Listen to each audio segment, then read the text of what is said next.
Hello అండి, నమస్తే. Welcome to men FM again. ఇదివరకు ఈ బెండకాయలని వంట అయిపోయిన తర్వాత నిప్పుల్లోనే కాల్చి చేసేవాళ్ళు అనమాట. కుమ్ములో వేయటం అంటారండి వీటిని. ఇవి బెండకాయలు ఎలా తిన్నా ఆరోగ్యమే కదండి. వీటికి లేత బెండకాయలే చేసుకోవాలండి, ముదురువైతే పనికి రావు. నేను ప్రస్తుతం ఒక 6 చేస్తున్నాను అనమాట. ఇవి లేత బెండకాయలు తీసుకుని శుభ్రంగా కడిగేసి వాటిని పొడిగుడ్డతో తుడిచేసుకోవాలండి. ఒక నాప్కిన్ కానీ మంచి క్లాత్ తీసుకొని శుభ్రంగా తుడిచేసుకోవాలి. ఇవి అన్నంలోకి సైడ్ డిష్గా, లేకపోతే పిల్లలు ఏవి తినడానికి లేనప్పుడు 5 మినిట్స్లో ఇవి చేసి ఇచ్చారనుకోండి. మీరు ఆలు చిప్స్ అవి చేసిస్తూ ఉంటారు కదా, ఫ్రెంచ్ ఫ్రైస్ అలాంటి కోవకు చెందినవే ఇవి. కాకపోతే బెండకాయతో చేసేవి. ఈ బెండకాయలు ఎలా తిన్నా మ్యాథ్స్ బాగా వస్తాయని అలా ఇలా చెప్తారు. అయినా కొంతమంది పిల్లలు ఇష్టపడని వాళ్ళకి ఈ రూపంలో పెట్టారనుకోండి, చాలా ఇష్టంగా తింటారు. ఇలా తుడిచేసుకున్న తర్వాత బెండకాయల్ని స్టవ్ వెలిగించేసి వాటిని మీడియంలో పెట్టుకుని నెమ్మదిగా, మీరు అక్కడే ఉండాలండి, పక్కకి వెళ్తే మాడిపోతాయి, అక్కడే నెమ్మదిగా చేసుకోవాలన్నమాట. వీటిని మీ స్టవ్ బర్నర్ పట్టి ఎన్ని పడతాయో పెట్టుకోండి, అవన్నీ ఈక్వల్గా ఉండేటట్టు. వాటిని మధ్యలో అటు ఇటు కదుపుకుంటూ నెమ్మదిగా టర్న్ చేసుకుంటూ అవి ఉడకడం స్టార్ట్ అవుతాయి అన్నమాట. పైకి మాత్రం కలర్ వేరేగా ఉన్న లోపల మాత్రం ఉడికి చాలా రుచిగా ఉంటాయండి ఇవి. బెండకాయ వేపుడు చాలా, అదంతా ఆయిలీ అవంతా యూస్ చేయకుండా వేసుకోవచ్చు. అండ్ పప్పులో అక్కడ ఊరమిరపకాయల బదులు అలా కూడా ఇవి తినేయచ్చు అనమాట. అప్పటికప్పుడు ఎన్ని తిన్నా తినాలనిపిస్తాయి ఇవి ఇలా ఉడకడం స్టార్ట్ అవుతాయి అంటే కాలడం అనమాట. పైకి ఇలా ఉంటాయి, లోపల మాత్రం చక్కగా బెండకాయ టేస్ట్ అలానే ఉంటుంది. చాలా హెల్దీ అనమాట. నిప్పుల్లో కాల్చడం వల్ల రుచి యాడ్ అవుతుంది, ప్లస్ బాగుంటాయి అన్నమాట ఇవి తినడానికి.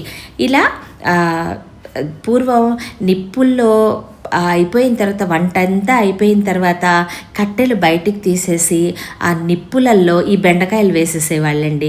వేసిన తర్వాత వాటిని అటు ఇటు తిప్పుతూ అంతా బయటికి తీసి ఉప్పు కారం ఇచ్చేస్తే ఆ రుచే వేరండి.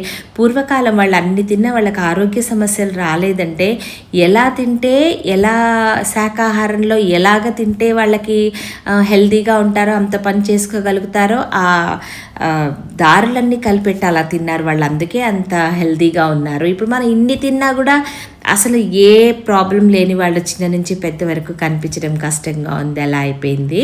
ఇగోండి ఇలా చక్కగా ఉడుకుతాయన్నమాట. ఇలాగా ఇవి అటు ఇటు తొడిమెలు కూడా తీసుకోవాల్సిన అవసరం లేదండి. మీరు లాస్ట్లో కొరికేసిన తర్వాత, తినేసిన తర్వాత అలానే పడేసేయచ్చు అనమాట. వాటితో పాటే ఇవి నిప్పుల్లో ఉడికిపోతాయి. ఒక్కొక్క కూర ఒక్కొక్కలాగా తినడానికి ఇష్టపడతారండి. ఈ బెండకాయలు కొంతమంది కూరలు వేపుడులు జిగురుగా ఉంటాయని ఇష్టపడని వాళ్ళు మీరు ఇలా చేసుకుంటే గనక ఎవరైనా, పిల్లలు పెద్దలు గెస్ట్లు ఎవరైనా హ్యాపీగా తినే వే అన్నమాట ఇది. మాకు పూర్వకాలం అలవాటయ్యి నేను ఇప్పుడు ఇంట్లో వాళ్ళకి చేసి పెడితే ఇలా ఎంత బాగున్నాయో, ఇంకా చేయండి అంటుంటారనమాట. ఇదేంటంటే బర్నర్స్ చిన్నవి అవ్వడం వల్ల కొంచెం టైం టేకింగ్. అదే కనుక పెద్ద బర్నర్స్ కానీ ఎయిర్ ఫ్రైయర్స్లో కూడా బాగానే అవుతాయి, కానీ ఎక్కువ డ్రై అయిపోతాయండి. ఇలా నిప్పులో కాలినలాగా ఉండవన్నమాట. ఎయిర్ ఫ్రైయర్స్లో కూడా బాగా అవుతాయి, బట్ ఎక్కువ డ్రై అయిపోతాయి. ఇవైతే ప్రాపర్గా ఇంతే అవుతాయి అన్నమాట. ఇలా అన్నీ నేను ఇప్పుడు 6 చూపించానండి. మీరు ఇంట్లో ఎక్కువ మంది ఉంటే కనుక మీ క్వాంటిటీ బట్టి ఎన్నైనా చేసుకోవచ్చు. ఇలా మొత్తము ఫ్రై అయిపోయిన తర్వాత వీటి మీద ఉప్పు కారం, మీకు ఇష్టమైతే చాట్ మసాలా కూడా వేసుకోవచ్చండి, లేకపోతే ఉప్పు కారం చాలు. ఇలా వేసేసుకుని సర్వ్ చేశారనుకోండి, మామిడికాయ పప్పు, దోసకాయ పప్పు, ఆకుకూర పప్పు అలాంటి వాటిల్లో పక్కన ఇవి కూడా పెట్టుకున్నారంటే అసలు సూపర్ టేస్టీ బెండకాయ అయితే రెడీ అయిపోతుందండి. మీరు తప్పకుండా ట్రై చేసి ఎలా కుదిరిందో చెప్పండి. వెజిటబుల్స్ కొన్ని ఎలా తిన్నా కూడా బలమేనండి. కాబట్టి పిల్లలకి ఏ రూపంలో వాళ్ళు ఇష్టపడేలా తింటే ఆ రూపంలో వాళ్ళకి చేసి పెట్టడం అనేది మన ఎయిమ్. కాబట్టి ఇది పాతకాలంది చూపించానండి. ఇప్పటికీ మీరు పుష్కర్ వెళ్ళైతే ఎప్పుడైనా అబ్జర్వ్ చేయండి, గుడి ముందు నిప్పుల్లో మనకి పరాఠాలు చేసిస్తూ ఉంటారండి, లేదా పుల్కాస్ చేసిస్తుంటారు. నిప్పుల్లోనే చేస్తారండి. జస్ట్ 1 మినిట్ దాని మీద ఉంచి తర్వాత చేసిస్తుంటారు. ఆ రుచే వేరండి. ఇది చూసారా, లోపలంతా ఇలా ఉడుకుతుందన్నమాట బెండకాయ. ఇలా ఉడికి భలే రుచిగా ఉంటుంది. ఉప్పు కారం మీ కుటుంబ సభ్యులకి వాళ్ళు తినే అనుగుణంగా వేసుకోండి. రుచి మాత్రం 100% గ్యారంటీ అండి. మరి మీరు తయారు చేసి ఎలా కుదిరిందో నాకు చెప్పండి. Thanks for watching. ఇంకొక మంచి టాపిక్ తోటి మళ్ళీ మీ ముందుకు వస్తాను. నమస్తే.